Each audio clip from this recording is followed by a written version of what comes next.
Hi everyone, ఈరోజు ఈ couple మన దగ్గరికి వచ్చారు. వీళ్ళు ఫస్ట్ నా దగ్గరికి ఫిబ్రవరిలో వచ్చారనమాట. ఫీమేల్ ఏజ్ వచ్చేసరికి 26 years.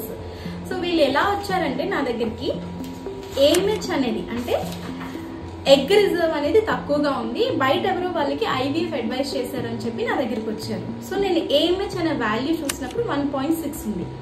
దీన్ని మేము మామూలుగా లో బార్డర్ లైన్ కింద కన్సిడర్ చేస్తాం అనమాట. AMH అంటే ఏంటంటే ఒక ఫీమేల్ కి ఎగ్ బ్యాంక్, ఎగ్ రిజర్వ్, ఇంకా ఎగ్స్ ఎన్ని ఉన్నాయి అనేది చెప్తుంది మనకి.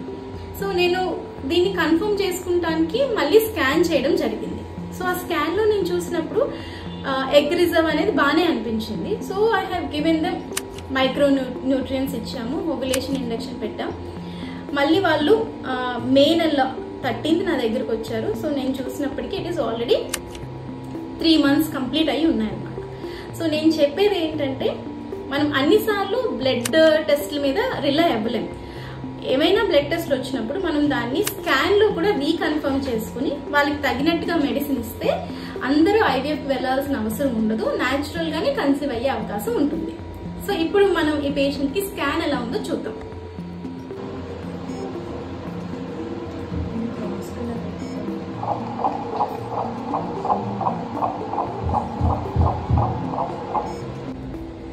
చూసారు కదా, బేబీకి హార్ట్ బీట్ వచ్చేసింది.